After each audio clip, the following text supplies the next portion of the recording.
जहां एक तरफ ईरान ने इजराइल पर 300 से ज़्यादा मिसाइलों की बौछार की और उसके बाद इजराइल, अमेरिका, यूके तमाम देशों के ज़रिए मीडिया में ये बताने की कोशिश की गई कि जितने भी मिसाइल दागे गए थे उन तमाम मिसाइलों को हवा में ही नाकाम कर दिया गया।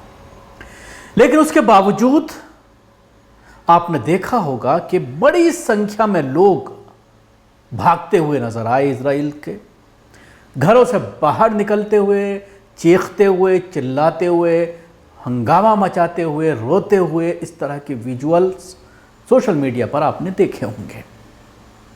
एक डर का माहौल बैठ गया था। वो एक अलग बहस है कि 300 मिसाइल में से कितने मिसाइल अपने निशाने पर लगे और उसको लेकर के तरह तरह की चर्चाएं भी हो रही हैं कि आबादी में मिसाइल नहीं मारे गए इजराइल के ज़रिए, हवाई अड्डों पर, उन अड्डों पर जिनका इस्तेमाल फ़ौज के ज़रिए किया जा रहा है एयर स्ट्राइक के लिए, हमास पर या फिर गज़ा पर जो एयर स्ट्राइक की जा रही है उसके लिए इस्तेमाल किया जा रहा था। उन हवाई अड्डों को, उन पर हमला किया गया है। लेकिन डर का जो माहौल था वह आपने देखा होगा और उसके बाद ये रिपोर्ट्स भी सामने आई हैं कि इलाके को खाली कराया जा रहा है और बड़ी संख्या में लोग खुद इजराइल के नागरिक, यहूदी, इजराइल को छोड़ करके दूसरे देशों में शिफ्ट हो रहे हैं। एयरपोर्ट के भी आपने शॉट्स देखे होंगे, जिन एयरपोर्ट को निशाना नहीं बनाया गया वहाँ से लोग किस तरह से परवास पकड़ने के लिए, जहाज़ पकड़ने के लिए, अपने देश से निकलने के लिए नज़र आए।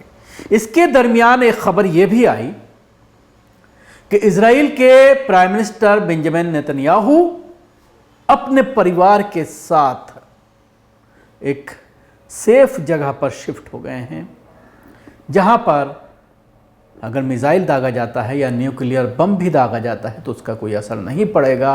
बंकर में, वो बंकर नुमा एक घर है, एक बड़े बिजनेसमैन का बंकर नुमा घर है जिसमें वो शिफ्ट होने को मजबूर हो गए हैं। हालांकि आज ये खबर आ रही है कि अब हालात इजराइल में पूरी तरह से सामान्य हैं, स्कूलों को खोल दिया गया है, मार्केट्स खोल दी गई हैं और लोग बिल्कुल अपने मामूल की ज़िंदगी पर उतर आए हैं, चले आए हैं 2 दिन के बाद, इस हमले के बाद।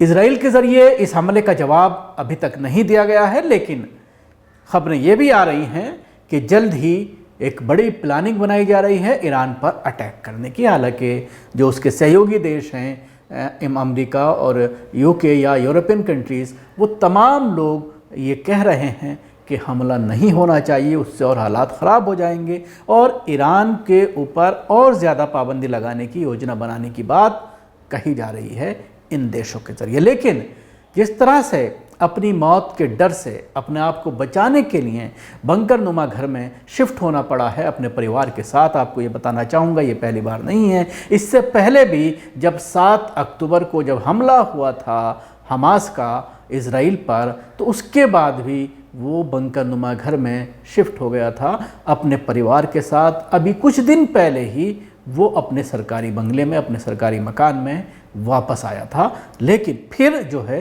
वो शिफ्ट हो गया है। तो मैं आपको बताना चाहूँगा कि मध्य पूर्व में बढ़ते टेंशन के बीच आखिरकार 13 अप्रैल की रात को ईरान ने इजराइल पर 300 से ज़्यादा ड्रोन मिसाइल अटैक किए। ईरान हमले की बढ़ती चिंताओं के बीच कथित तौर पर इजराइल के प्रधानमंत्री बेंजामिन नेतन्याहू अपने परिवार के साथ रविवार यानी 14 अप्रैल को अमेरिकी अरबपति साइमन फालिक के मिसाइल प्रूफ आवास पर चले गए हैं। इजरायली न्यूज़ एजेंसी वल्ला की रिपोर्ट के मुताबिक ईरानी हमले की आशंका को देखते हुए इजरायली पीएम ने साइमन फालिक के किले नुमा घर में शनिवार यानी 13 अप्रैल की रात गुजारी, जहां कथित रूप से बंकर हैं। हारित्ज के एक पत्रकार ने सबसे पहले रिपोर्ट दी थी कि बेंजामिन नेतन्याहू का परिवार दंपति यरूशलेम के तलपियोट में स्थित साइनम फालिक के घर रहने के लिए जा चुके हैं। इजराइल और हमास के बीच हुए जंग के शुरुआती दिनों में भी प्रधानमंत्री बेंजामिन नेतन्याहू अपने परिवार के साथ यरूशलेम में स्थित साइमन फालिक के घर जाकर रहने लगे थे। हालांकि हाल के मीडिया रिपोर्ट में ये बात सामने आई थी कि हाल के दिनों में पीएम नेतन्याहू का परिवार यरूशलेम में गाज़ा स्ट्रीट पर अपने घर लौट आया था। साइमन फालिक एक बिजनेसमैन है और अपने दो भाइयों के साथ मिलकर एक कंपनी फालिक ग्रुप चलाता है।